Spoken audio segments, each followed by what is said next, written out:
नमस्कार. महाराष्ट्र योजना कॉर्नरमध्ये आपल्या सर्वांचे स्वागत आहे. आजच्या व्हिडिओच्या माध्यमातून आपण बघणार आहोत की खरीप पीक पाहणी म्हणजेच की आता खरीप पीक पाहणीच्या 2025च्या संदर्भातील शासनाच्या माध्यमातून एक अतिशय महत्त्वपूर्ण असा निर्णय घेण्यात आलेला आहे, ज्यामुळे पीक पाहणीला 30 नोव्हेंबर 2025 पर्यंत मुदतवाढ देण्यात आलेली आहे. म्हणजेच की शेतकऱ्यांची खरीप हंगाम 2025 ची पीक पाहणी म्हणजेच की आता नोव्हेंबर 2025 पर्यंत केली जाणार आहे. म्हणजेच की आता म्हणजेच की 30 नोव्हेंबर 2025 पर्यंत शेतकऱ्यांची ई पीक पाहणीची पूर्ण केली जाणार आहे.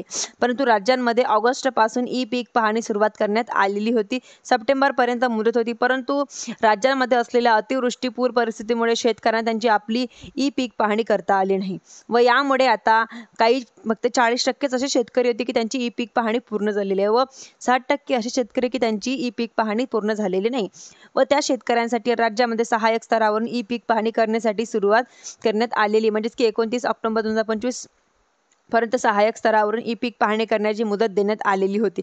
परंतु या कालावधीत सुद्धा मोठ्या प्रमाणामध्ये ई पीक पाहणी करणं बाकी आहे. म्हणजेच की आता केंद्र शासनाच्या माध्यमातून पिकाचा डाटा आणि जमिनीचे जे काही तपशील आहे ते पूर्णपणे माहिती देण्यासाठी 100% टार्गेट निश्चित करण्यात आलेलं आहे.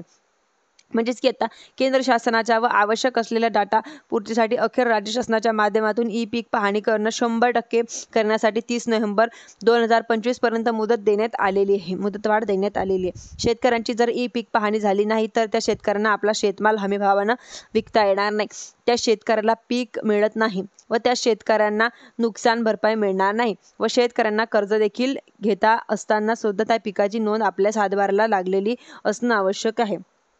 मोठ्या प्रमाणात आज सुद्धा शेतकरी ई पीक पाहणीपासून वंचित आहे आणि याच पार्श्वभूमीवरती अशा प्रकारे कुठल्याही प्रकारच्या योजनेच्या लाभांपासून वंचित राहू नये व नुकसान होऊ नये म्हणून शेतकऱ्यांनी आपली ई पीक पाहणी करून घेण्याचा प्रयत्न करायचा व आपले गाव स्तरावरती सहाय्यक नेमणूक असलेले मोबाईल नंबर आपली म्हणजेच की ऑनलाईन अशा पद्धतीने करून घ्यावी व शेत आमलाच्या आपल्या सहाय्यकच्या माध्यमातून 30 नोव्हेंबर 2025 पर्यंत आपली ई पीक पाहणी करून घ्यावी. धन्यवाद.